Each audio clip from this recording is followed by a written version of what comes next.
Hello,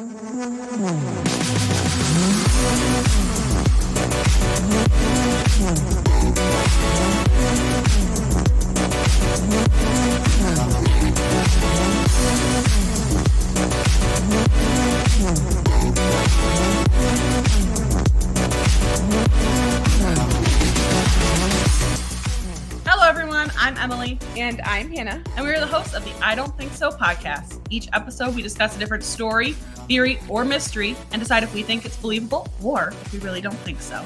Here at the I Don't Think So podcast, we are affiliated with Flurry Sports, and we present our theories and mysteries and stories on your favorite place to listen to podcasts every Wednesday. If you like what you hear, definitely like our show and share it with your friends. Follow us on X, Threads, Instagram at I Don't Think So _EH. Send us an email, or check out our YouTube at IDTS Conspiracies. Yeah, we'd love to see you over there and hope you get to listen to us. Hopefully we'll have some fun new content coming out, but we are trekking through February, which is kind of crazy. So we are still on our mysteries gig. And so Hannah, I was looking up Wisconsin mysteries because for those who can hear our accents, somewhere in Wisconsin. We were playing a trivia game this weekend. Oh, no. And it was in this T-Pain song, what state does he try to rhyme mansion with? And I'm like, I was made for this question. No. Yeah. Mansion somewhere in Wisconsin. I And I'm didn't like, realize that's not how wrong. many comparisons or rhymes he makes to towns in that song. I listened to the song, but I feel like I just took that one moment and ran away with it. I was like, Wisconsin! That's me. That's me. I know where that is. So I decided I would look up unsolved mysteries in the state of Wisconsin, which kind of led me down a rabbit hole. So this all started with when I looked up the show Unsolved Mysteries. Love Unsolved Mysteries. What a great time. So Unsolved Mysteries debuted in 1987. Wow. I know.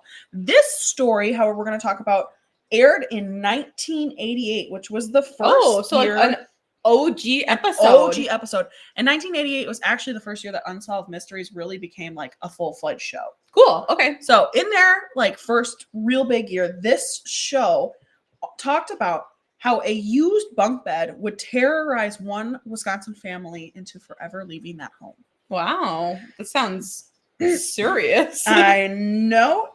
So this episode is all about the mysterious haunting of the Tallman house in Horicon, Wisconsin. Tallman. I know. We've known some people with that last name, so I was a little watch out. They're coming for you. Mm-hmm. So, and you can look up a little bit more about this. There's a really good article on it. If you go to Only in Your State. Oh, sure. Mm-hmm. They have a pretty cool article that kind of talks about generally a lot of Wisconsin stories, especially the ones that were featured on Unsolved Mysteries. And you just kind of feel like you have to know more. So the interesting thing about this story is that the house was owned by the Tallman family, and the Tallman family wasn't responsible for the terror.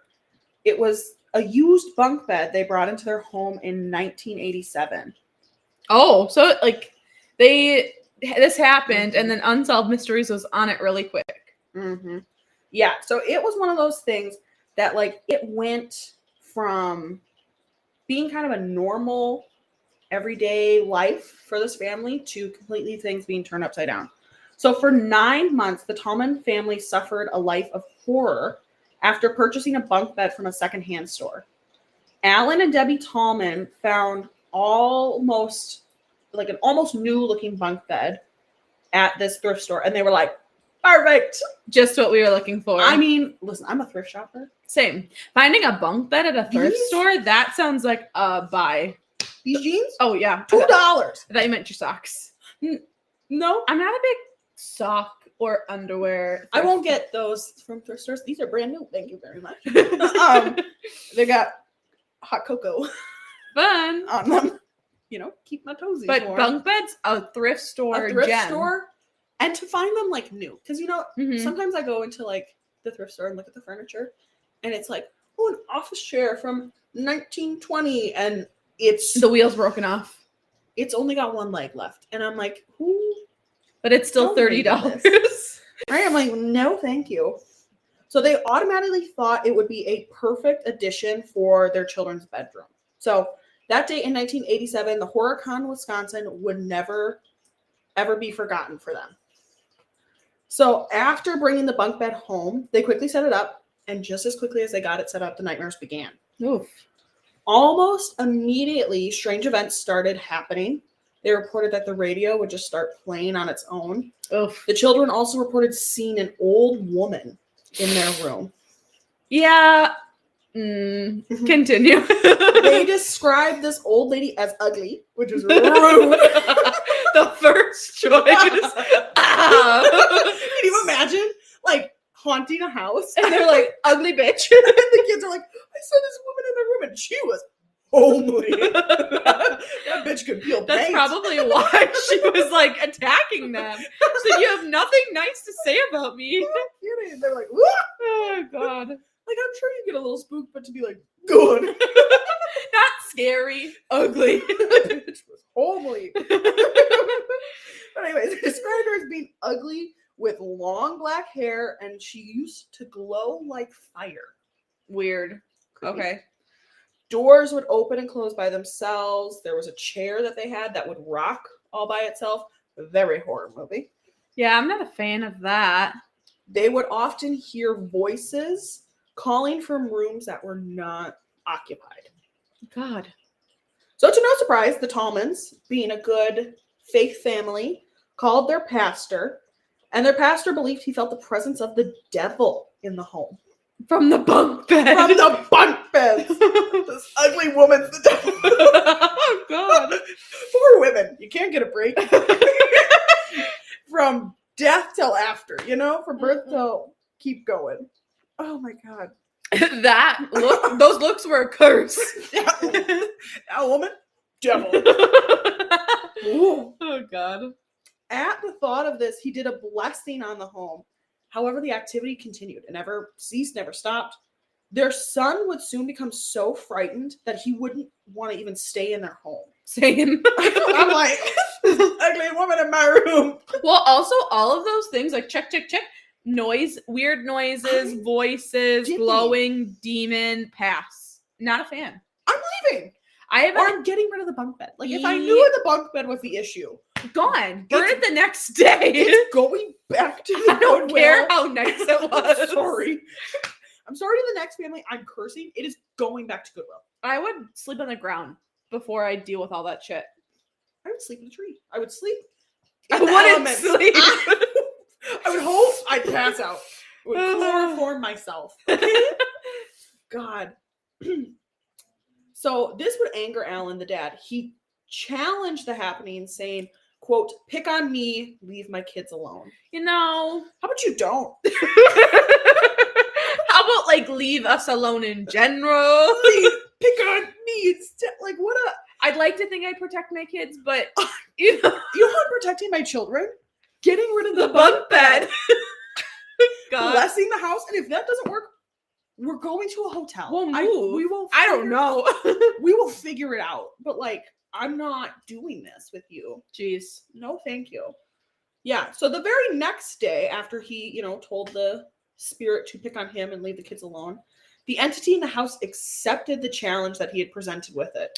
I'm sure it would. No shit. Alan heard a voice from his garage calling for him to come here. Oh, puke. He went to then check the garage out and seen a glowing pair of orange. Well, let me start this over. Seen the glowing orange of a fire inside with red eyes. Ugh. So Did he orange and red. also describe her as ugly? And she was an ugly bitch.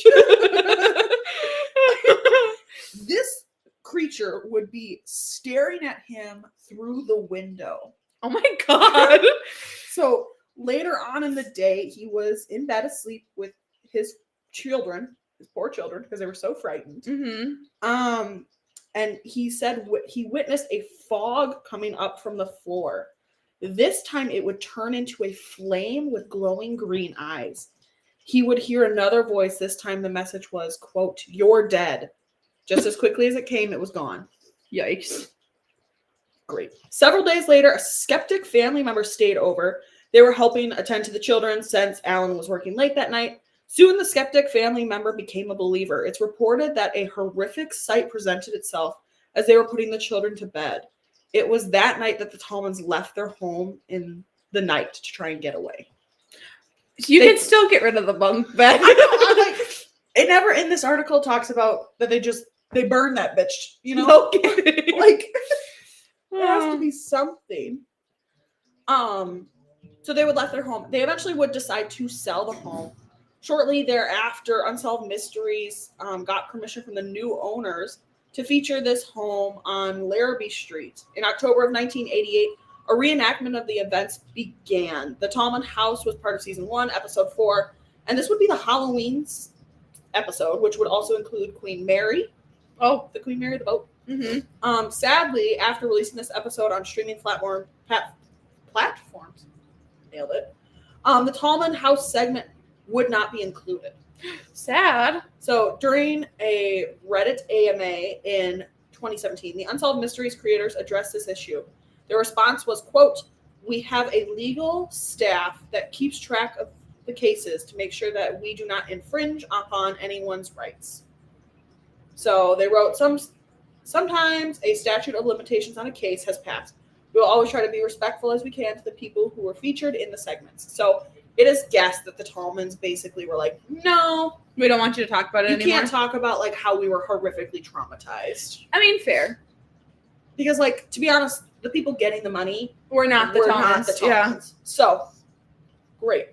If you do want to catch the episode, you can still do so. The episode is only available on an out-of-print Unsolved Mysteries Ghost DVD. Oh. Fun. It's a bunch of compilation of paranormal stories featured. The Tallman family did dispose of the bunk bed into the landfill, and the house on St. Larrabee still stands, and the activity reportedly has stopped. Just gotta get rid of the bunk bed. I'm telling you. I mean, fair. I don't think even if I got rid of the bunk bed, would want to stay. I don't think I would stay, but like, you can't tell me my first step isn't throwing the bunk bed away. Yeah. Like, let's do a little detective work.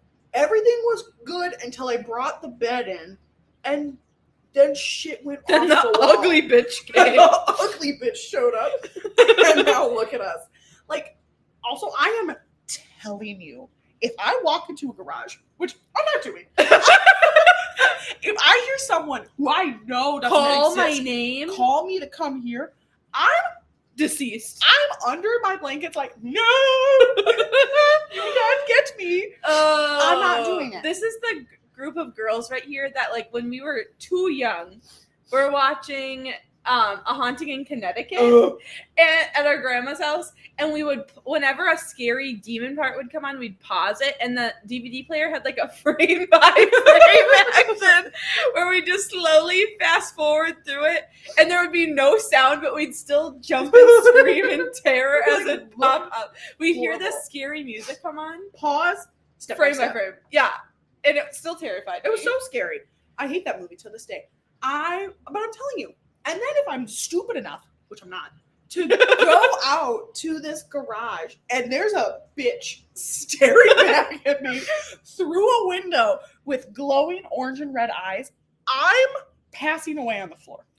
I am the new ghost. Also, I'm telling you, I don't think I have the guts to say, don't, like, no, haunt my kids. Haunt me. Like, fuck them kids. Fuck them kids, bro. Or, like, let's just go. Or, like, let's get rid of the bunk bed. I'm telling you, step one is I will get you a new bed. There's so many options. The bunk bed's gotta go. Also, who haunts a bunk bed? Like, I don't know. Who was like, you know what'll be super funny? An ugly bitch haunts a bunk bed. She was like, I love these bunk beds. Oh, God. Good wood. I stay here because I never got top bunk. I love a top bunk. Oh my God. Yeah, so that's the history of the Tallman house. The mystery really surrounded, like, what was up with the bunk beds? Why were they haunted? Why? And why did the Tallmans stay? So and why did you get rid of the bunk bed? Again, step one. There's so many things that could have been fixed here. Like, also, okay, when it was at the Goodwill or the thrift store, they saw nothing? But maybe it was like only there for like a day. Still. I'm guessing, listen, prime bunk beds. Like, They we're were gonna make on the unit, a cent off of this. They were picked up within an hour. And so they're like, perfect. That poor bitch didn't have time to Also, settle. if you were the I was like, asshole that knew they were haunted and then donated them, you suck. First things first, you're a bad person. that is Also, a power move. I've been in some That's a Goodwills. power move. Ugly women, not my first concern. They probably were getting haunted, and everyone's just like, ha, that lady with the glowing eyes is back. Oh my god. No, but like all those scary movies, right? Where it's like attached to an item. Yes. Annabelle, freaking the Was house. did they Haunting get in them from Connecticut. a thrift store too? I think so. These bunk beds. Listen, step one, that thing is going in the land. I'm burning it, and it's going in the landfill. Yep, bye. And if it won't burn, it's just going away. Especially if my pastor's like, yeah, It's something's messed devil. up. We gotta go. That's no. The minute I have to call a priest or a pastor, I'm done. kill me. Okay? I have such an irrational fear of being like possessed or something too. Catholic, grown up Catholic, you got Whew. told. I got couldn't do it. told when I was young Mhm. that everyone has a guardian angel and everyone has a demon assigned to them. And Yeah. I said, that's not okay. Not a fan. I was like, who says that to a child? In an old home. I live in an old house. That creeps. Oh, Yeah. Well, that was a good mystery. Little fun one for you. A little bit of Raise the blood pressure a little bit. a haunting for you. Well, we are technically over a week out of the Super Bowl, but Yes. what I'd really like to do is take some time because we're trying to pay homage to our lovely, lovely brothers. And I ended up hosting a little Super Bowl get together. Me, Emily, my parents, Mike and Janet, hello, welcome, and Pete and Brenda. My parents, who Emily's also, parents. I don't think listen to the show. Haters. To be unaccepted by your own parents. It really be your own, you know? But excuse me, got a little choked up there. Thanks for I forced all of them to use Zach's Super Bowl prop sheet. And we did a little fun game as to see how well we know the game of sports and football. Mhm. And what we learned is not much. Not shocking. But Information. I thought it would be kind of fun for us to just like give a little peek as to how we did. Mhm. Now, the first thing I'd like to mention on mine is that I would say a good chunk of the ones I got wrong were because I didn't read the thing fully. That was not my issue. Like the whole will opening kickoff be a touch back? Oh, I read that I one read wrong. touchdown. I also read touchdown. I just read touch and made a guess. I And said, I was like, sure. no, they're not gonna run it for a touchdown. Yeah.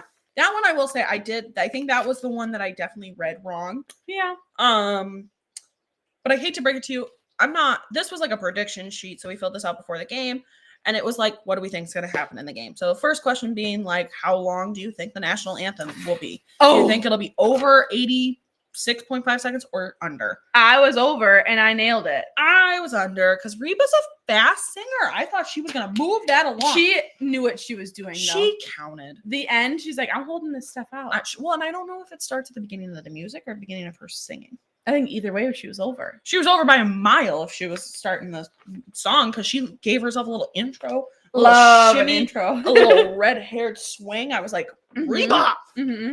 get into it. And then we had the outcome of the coin toss. I said heads. I said tails and got it wrong. Ooh. You're going to find out one thing real quick in this podcast. I did not do well on this. I also didn't do great, but I did have some fun wins. Then we had the team to win the coin toss. I did guess Kansas City. I guess San Francisco got it wrong. That's fun. We already talked about the touchback. It was not a touchdown. Does that count? I feel like I should have gotten points because based on my guess, Based upon what the question I read was. it was not a touchdown. It was not a touchdown. Also, the first offensive play call. I got that right.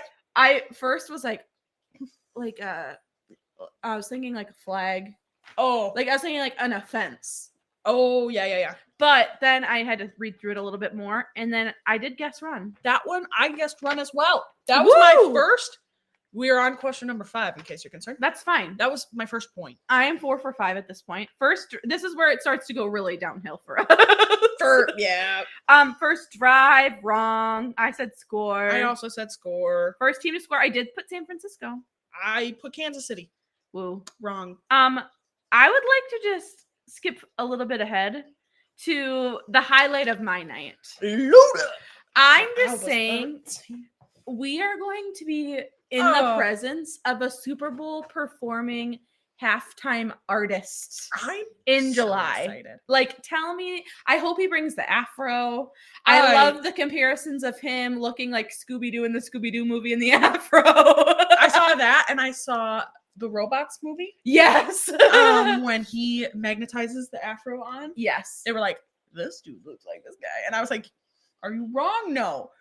But he was incredible. He nailed it. He ate that performance. I love to see Usher on skates. The fact that people were like, didn't like the show, I was a fan. Did Alicia need to check her tone? It was a bad first note for but then poor she Alicia. killed it. But then she did great. Yeah, the first note I was like, oh no. Literally, we're sitting here and we're like, oh. Because like I've heard she's a phenomenal. So many times. Yes. So I was like, oh, she just missed that one. She fumbled that first Kermit note. the Frog. Patrick Mahomes was rubbing off on her a little bit. I was like, oh, yikes. I did see a lot about kind of how close Usher and her were dancing. Yeah. And I was like, I think her husband is very much was like, I'm secure, I'm not concerned. And Which I think Usher is literally great. got married like the weekend prior. Like 3 days before. I am not concerned. I think it's just a performance thing. But yeah, no, I will say fun. there was a couple times I was like, wow. Fun for them. So Nope. yeah, Luda showing up was absolutely fantastic, phenomenal.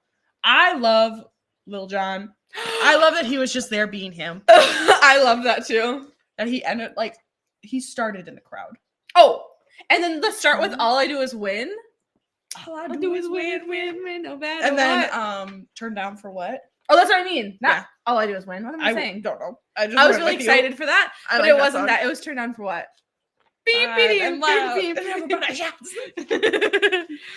That's fun. Thanks for playing along He with will that, though. always be such a hype guy. Oh, He 100%. will be 95 if he makes it to that long. Yeah. He will be old and hype as hell. It'll be great. So, as I count, overall, we've got other things. Gronkowski, Kicks of Destiny, got it wrong. Also got it wrong. Some more stats stuff that, I don't really have a good meter on those things. No. One other highlight, I did guess the Gatorade color I'm correct. so mad. I did get purple. That I was guessed kind of fun. red because I'm like, they're red. Maybe they went with red this year. Should have known. So I did end out of 20. We are below 50%. But I got 9 out of 20. I got 4 out of 20. But that's fun. Yeah, sometimes shooters gonna shoot and sometimes you miss. What I appreciated though, it did make me a lot more invested in the game. And I'm very excited that there was no money on the line. Oh my god. I would have won because I feel like every time I enter something and I do really poorly, there's always a prize for the loser too. Oh, that's my goal. Every time I'm like, perfect. You know what? If I'm gonna lose, I'm gonna do it in style. So yeah, for sure. No, that's fun. my goal, honestly, I was a little bummed. I was like, if I'm gonna get that many wrong, I would have rather just gotten them all wrong. Just zeroed out. If I'm gonna do it, I'm gonna do it, And At that point, the competition did not get any right. I feel like at that point, then I've also done something cool. It's been really wrong.